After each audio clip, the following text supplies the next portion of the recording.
चिंगहाईजुन के कहने पे नन्हे विंग को अब काम करना पड़ रहा है। ये तो कुछ भी नहीं है, चिंगहाईजुन और भी बहुत कुछ करवाएगा इस मासूम जान से। उस दिन तो चिंगहाईजुन नन्हे विंग को माता पिता के साथ भेज नहीं पाया, इसलिए उसे लगता है अगर नन्हे विंग को मुश्किल से मुश्किल काम करने दिया जाए, खेलना पढ़ना छीन लिया जाए, तो नन्हे जान खुद ही घर जाने की बात करने लगेगा। फिर नन्हे जान को घर भेज दिया जाएगा, साथ ही वक्त आने पे दक्षिण राज्य भेज दिया जाएगा। सब ठीक हो जाएगा, फिर किसिमी की चाहत भी पूरी हो जाएगी। झाड़ू लगाकर खत्म करने के बाद नन्हे जान चिंगहाईजुन के पास पहुंचा। मासूम जान थक गया है। कर दिया तुमने, बहुत अच्छे। अब भोजन कक्ष में जाओ, वहाँ जूठा थाली रखा हुआ है, वो साफ करो और मेज को भी साफ कर देना। थाली धोना नहीं आता। नहीं आता? कोई बात नहीं, मैं किसी को साथ भेजूंगा, लेकिन धोना तुम्हें ही है, समझे? उसने एक दासी को साथ भेजा। दासी ने जिस तरह सिखाया नन्हे जान ने उसी तरह करने की पूरी कोशिश किया। दूसरी तरफ हस्बैंड के बातें सुनने के बाद मैडम लैन सदमे से गुजर रही है। वो रूम में खुद को जकड़ती हुई बैठी है। हस्बैंड उससे दूर हो जाएगा, होने वाले बच्चे नाजायज और वो रखेल कहलाएगी। वांगजी का भुगतान बंद कर दिया जाएगा। यह सब सुनकर डर गई है वो। बेकार में वांगजी ने माँ पे भरोसा किया। मैडम लैन तो खुद की रक्षा नहीं कर पाती, फिर वो विंग का कैसे करेंगे? काम खत्म करने के बाद नन्हे जान फिर चिंगहाईजुन के पास पहुंचा। अच्छे बच्चे, याद रखना, अब से तुम्हें हर काम करना होगा, तभी वांगजी तुमसे बहुत प्यार करेगा। पुस्तकालय में कुछ किताबें फैले हुए हैं, उन सबको अच्छे से रख दो। जाओ। इनका भूख लगाई। खाना नहीं खाया तुमने? चिंगहाईजुन ने एक दासी से खाना देने कहा और दासी ने नाश्ता लगा दी। फिर नन्हे जान खाने लगा। चिंगहाईजुन हर काम करवा सकता है, लेकिन वो इतना भी पत्थर दिल नहीं है कि एक छोटा सा बच्चे को भूखा रखे। वो बस ये चाहता है काम से तंग आकर नन्हे विंग घर जाने के लिए तैयार हो जाए। ठीक है, फिर तुम खाने के बाद कर देना, याद रहेगा ना तुम्हें? मासूम जान ने खाते खाते हाँ में सिर हिलाया। खाने के बाद तुम्हारा जूठा थाली धोकर आना। थाली धोने के बाद यूशी नन्हे विंग को लेकर पुस्तकालय पहुंची। नन्हे विंग वहाँ काम करने और यूशी कुछ किताबें निकालकर देखने लगी। रात के वक्त जब मैडम लैन सो गई, तब चिंगहाईजुन बाहर से अंदर पहुंचा। लेटने के बजाय बिस्तर के करीब फ्लोर पे बैठकर वो वाइफ की हाथों को लेकर चूमने लगा। माफ़ करना लियांगहुआ, मैं किसी भी कबीले के साथ दुश्मनी नहीं रखना चाहता। विंग को वापस करने में ही भलाई है। मैंने तुम्हारे लिए जो शब्दों का इस्तेमाल किया, उसके लिए बहुत खेद है मुझे। तुम्हारी नज़र में मैं और ज़्यादा गहराई में गिर गया हूँ शायद। भले ही मैंने अपना बेहतर करने की कोशिश किया है, लेकिन मैं एक अच्छा पति और पिता नहीं बन पाया शायद। मुझे माफ़ करना।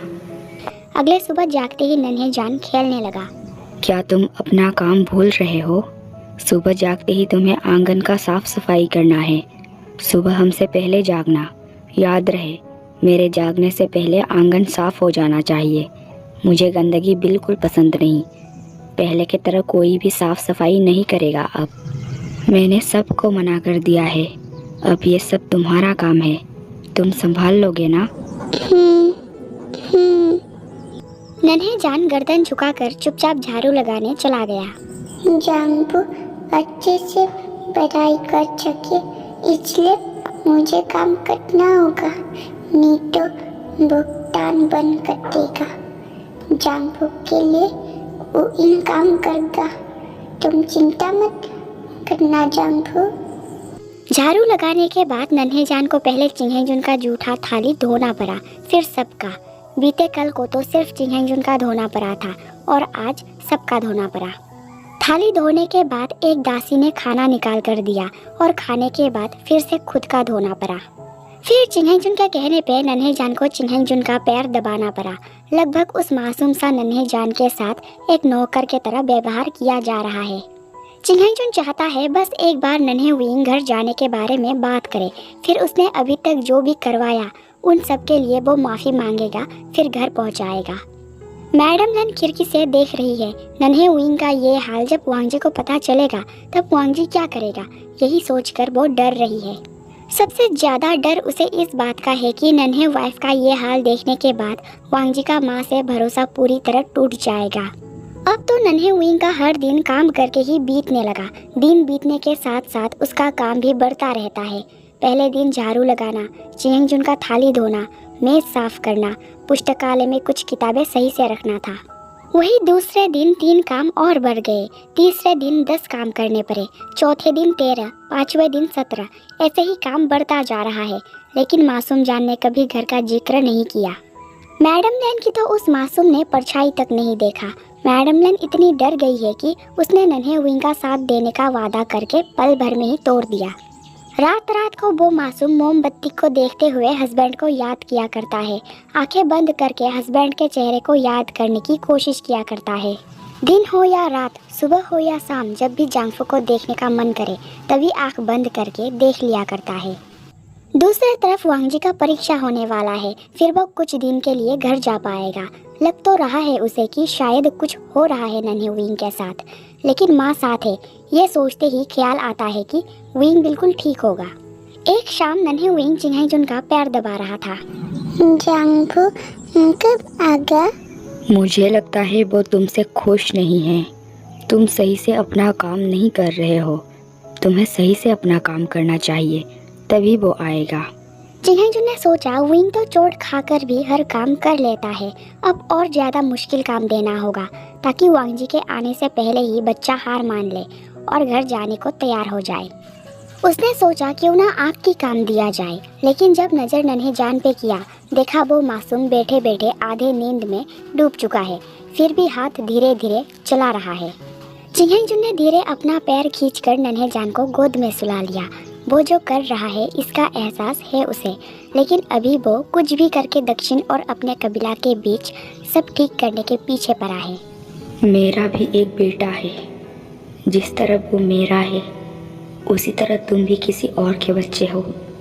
तुम्हारे साथ गलत कर रहा हूँ, इसका मुझे एहसास है, लेकिन मुझे ऐसा करना पड़ रहा है। बस तुम एक बार घर का जिक्र कर दो, फिर सब ठीक हो जाएगा। बुरा नहीं हूँ मैं, बस मेरी कुछ आदतें बुरा है। तुम्हारे नज़र में मैं बुरा बन चुका हूँ, पता है मुझे। मैं सफाई नहीं दूंगा। मैं गलत कर रहा हूँ, मैं बुरा हूँ। मुझे नहीं पता मुझे और कितना नीचे गिरना पड़ेगा। माफ़ करना। उसने नन्हे जान के नन्हे हाथ को लेकर चूमा, फिर चेहरा सहलाने लगा।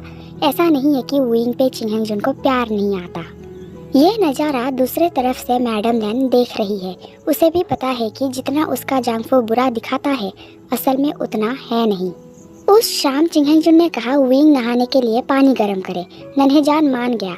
वैसे पहले उसने ये काम किया है हस्बैंड के लिए। नन्हे जान के साथ कुछ गलत ना हो इसलिए चिंगजुन ने दासी को देखभाल के लिए रखा, लेकिन उस शाम नन्हे जान का वक्त खराब था। गर्म पानी से उस मासूम का हाथ जल गया। मैडम लैन को पता चलते ही वो दौड़ती हुई पहुंची। देखा नन्हे जान खामोशी से रो रहा और वो दासी फूंक मार रही है। मैडम लैन ने तुरंत दासी के हाथ से नन्हे जान के हाथ को अपने हाथ में लिया और मलहम लगाने लगी। ठीक हो जाएगा बाबू। तुम दौड़ती हुई आई लियांगहुआ, क्या तुम्हें होने वाले बच्चे की परवाह नहीं है? मैडम लैन ने खड़ी होकर नजर हस्बैंड पे किया। क्यों किया आपने ऐसा, जबकि आप हमेशा मेरे तैयार किए गए पानी से नहाया करते हैं, फिर आपने बाव से पानी गर्म क्यों करवाया? सवाल करने का हक तुम्हें नहीं है विंग। अगर तुम काम करना नहीं चाहते तो घर जा सकते हो। अगर तुम घर जाना चाहते हो तो तुम्हें काम करना नहीं पड़ेंगे। कहो, घर जाओगे? जांगफू को छोड़कर नहीं जाऊंगा, जांगफू के साथ रहूंगा। ठीक है, फिर आंसू पोंछो, दर्द भूल जाओ और काम करो। चिंगजुन चला गया। फिर दासी माफी मांगने पहुंची। ध्यान कहा था तुम्हारी होते उस बच्चे का हाथ कैसे जल गया? मुझे खेद है, माफ कर दीजिए। किसी काम के नहीं हो। महोदया वैद्य को बुला लाओ और दवाई करवाओ। जी में जवाब देकर दासी निकल गई। उस बच्चे को गले लगाकर प्यार भी नहीं कर सकता मैं, नरमी नहीं दिखा सकता। सख्त बनकर रहना होगा मुझे। उसके लौट जाने में ही हम सबका भलाई है। एक सुबह चिंगहेंजुन वाइफ को टहलने के लिए रूम से बाहर ला रहा था। दूसरी तरफ से नन्हे विंग भी बर्तन धोने के लिए रसोई घर की तरफ बढ़ रहे हैं। चिंगहेंजुन ने कहा था जब भी वो दोनों साथ रहे तब नन्हे विंग आंखें बंद कर ले, इसलिए नन्हे जान आंखें बंद करते हुए बढ़ने लगा, लेकिन उसे जांगफू का चेहरा दिखने लगा। मासूम जान खुश हो गया। वो खुशी से खिलखिलाते हुए आगे बढ़ता रहा।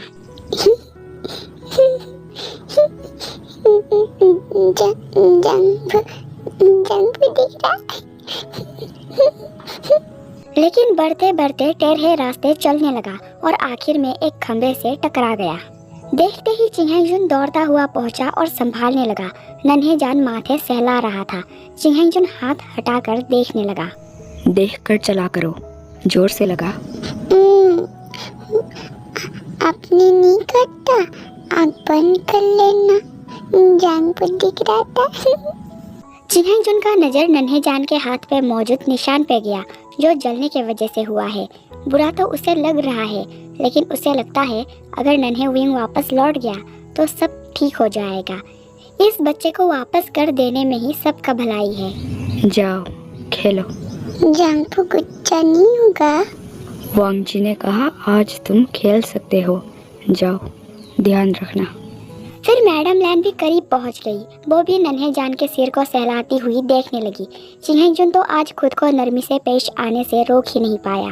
फिर अगले दिन से नन्हे जान को काम करते करते पूरे 1 महीना हो गया। हर दिन चिंगहेंजुन उससे यही कहता आया है कि शायद वांग जी तुम्हारे कामों से खुश नहीं है, इसलिए वो नहीं आ रहा, और मेहनत किया तो शायद वो आ जाएगा। उस छोटा सा नन्हे जान ने सब काम करने के लिए पूरी ताकत और मेहनत लगा दिया ताकि वांग जी उसके पास वापस आ जाए, चिंगहेंजुन पढ़ाई का खर्चा उठाए और मैडम लैन को कोई तकलीफ ना हो। परीक्षा खत्म होते ही वांग जी घर पहुंचा। जब वो घर पहुंचा नन्हे विंग कहीं नहीं दिखा, ना ही मैडम लैन दिखी। वांग जी आ गया है ये पता लगते ही मैडम लैन तो खुद को जकड़ के छुपने में लग गई। उसे डर है अब वो बेटे के सवालों का जवाब क्या देगी, बेटे का सामना कैसे करेगी। मामा कहते हुए वांग जी ने बहुत पुकारा, लेकिन मैडम लैन ने एक बार भी जवाब नहीं दी। बस खुद को जकड़ के आंसू भरी आंखों के साथ बैठी रही। जवाब नहीं मिला, इसलिए वांग जी पिता के पास पहुंचा। विंग कहाँ है? तुम्हें क्या लगता है? सवाल नहीं, जवाब दीजिए। उस बच्चे ने तुम्हारे बिना 2 दिन में ही मन बदल लिया, चला गया है वो वापस अपने घर। तभी वांग जी को पीछे से आवाज सुनाई दिया, जांगफू। वांग जी ने तुरंत नजर पीछे किया, देखा नन्हे जान अभी अभी लकड़ी लेकर आया है। कपड़े का हाल ऐसा है जैसे महीनों से धोया नहीं है, बाल बिखरा हुआ है, चेहरा भी गंदा है। वांग जी तुरंत करीब जाकर चेहरा सहलाते हुए देखने लगा। हाथों को लेकर देखा, सारे काले लगे हुए हैं। विंग, क्या हुआ तुम्हें? क्या हाल बना कर रखा है तुमने? कहाँ गए थे तुम? जांगफू, मेरे काम से खुश हो ना। वाह, तुम्हारी हाथ पे ये निशान कैसा? चूमते हुए उसने बाहों में भर लिया। दरअसल कबीला के आसपास मौजूद जंगलों को काटकर आग लगा दिया गया था ताकि पत्तियां जल जाए। इस तरह लकड़ियां भी काले पड़ जाते हैं, लेकिन जल नहीं जाता। और चिंगहेंजुन ने नन्हे विंग को वही लकड़ियां जमा करके लाने भेजा था। ऊपर से वांग जी के पूछने पे मजा लेते हुए बोल रहा था। उस बच्चे के प्रति बेटे का बेचैनी देखना चाहता था वो। गुस्से से लकड़ी को लात मारकर साइड में करते हुए वांग जी नन्हे विंग को लेकर रूम में चला गया। उसने पानी तैयार किया, फिर खुद बाथटब में बैठ गया और नन्हे वाइफ को गोद में बिठा लिया। वो नन्हे वाइफ की हथेली पे चूमने लगा। तुम्हारे हथेली पे मौजूद ये निशान बता रहा है तुम्हारे साथ क्या हुआ। मुझे नहीं बताओगे भाव? नन्हे जान ने सिर सीने पे रखा क्योंकि ये मासूम बहुत थक गया है। इनने तुमको याद का जांगफू। जांगफू ने भी तुम्हें बहुत याद किया।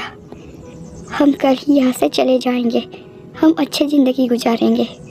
शाम के वक्त वो पिता से मिलने पहुंचा। चिंगहेंजुन जहाँ बैठा है वहाँ यूशी भी मौजूद है। बिल्कुल चिंगहेंजुन के साथ चिपक कर बैठी है वो। मैं कल विंग को लेकर जा रहा हूँ। आज आए हो और कल चले जाओगे? मेरे गैर मौजूद में आपने एक बच्चे से इतना काम करवाया है जितना हमारे दास दासिया भी नहीं करते। गलती मेरा था जो मैं माँ की बात पे आकर चला गया। यह सिर्फ मेरा चलता है। मेरे बातों को अनसुना किया तो तुम्हारा ज़िंदगी बर्बाद हो जाएगा। फर्क नहीं पड़ता। वैसे अब कहाँ सुकून की ज़िंदगी जी रहा हूँ। मुझे माँ से मिलना है, उनको बुलाइए। लेकिन वांगजी ने देखा यूशी चिंगहेंजुन के सीने पे सिर रख के हाथ फेराने लगी है और चिंगहेंजुन का ध्यान भी सिर्फ यूशी पे है। वांगजी ने नन्हे विंग को अपने तरफ कर लिया और पास मौजूद फूल की मटकी को लेकर पिता और यूशी के तरफ तेजी रफ्तार में फेंक दिया, जो सीधा उन दोनों के पीछे मौजूद दीवार पे टकराकर टूट गया। चाहता तो वांगजी पिता या यूशी के सिर पे भी निशाना लगा सकता था, लेकिन उसने जानबूझकर दीवार पे निशाना साधा। वांगजी के अचानक ऐसे करने से यूशी डर गई और चिंगहेंजुन बेटे के तरफ देखने लगा। अगर मेरे बातों को अनसुना किया तो सिर फोड़ दिया जाएगा। हो सकता है वही मौत भी हो जाए। नन्हे विंग घबराहट के नज़र से हस्बैंड के चेहरे पे देखने लगा। यूशी की हरकत से वांगजी गुस्सा हो गया। ये देखकर चिंगहेंजुन ने यूशी को जाने कहा और यूशी खामोशी से चली गई। अगर तुम नहीं चाहते तुम्हारी माँ या तुम्हारे होने वाले भाई या बहन को मैं अपनी ज़िंदगी से निकाल दूँ, तो तुम्हें यहाँ छात्रावास खुलने तक रहना होगा। साथ ही इस बच्चे से मैं जो करवाऊँगा वो चुपचाप देखना होगा। कभी नहीं, मैं कल ही विंग को लेकर यहाँ से चला जाऊँगा। शायद तुमने मेरे बातों पे गौर नहीं किया। मैंने कहा अगर तुम मेरे बात नहीं माने तो मैं तुम्हारी माँ और तुम्हारे होने वाले भाई या बहन को अपनी ज़िंदगी से निकाल दूँगा। अब फैसला तुम्हारे ऊपर है। तुम्हारा गलत फैसला उन दोनों का ज़िंदगी बर्बाद कर सकता है, लेकिन अगर सही फैसला लिया तो उनका ज़िंदगी इसी तरह रहेगा। मैं वादा करता हूँ, मैं उन दोनों पे जुल्म नहीं करूँगा। आप इतना कैसे गिर सकते हैं पिताजी? माँ ने कही थी वो बच्चा आप दोनों के प्यार से जन्मा बच्चा है। प्यार से जन्मा बच्चा तो तुम भी हो, लेकिन बड़े होते ही पहले तुम्हारा मेरे प्रति नज़र बदला। फिर तुम घर छोड़कर छात्रावास रहने की जिद करने लगे। वो भी पूरा किया मैंने। इतने से मन नहीं भरा तो तुम दक्षिण में भेजा जाने वाले इस बच्चे को लेकर भाग गए। जो हो रहा है तुम्हारे वजह से हो रहा है। अगर तुम इसे वापस भेजने के लिए मान जाते तो सब सही होता। अपनी माँ और होने वाले भाई बहन का अच्छा चाहोगे या इस बच्चे का? तुम्हारी माँ भी पहले इसी का साथ देना चाहती थी, लेकिन बात खुद पे और बच्चे पे आते ही उसने विंग का साथ छोड़ दिया। तुम्हें पता है ना तुम्हारी माँ मुझसे कितना प्यार करती है। वो पूरी दुनिया को पीछे छोड़ सकती है, लेकिन मुझे कभी नहीं।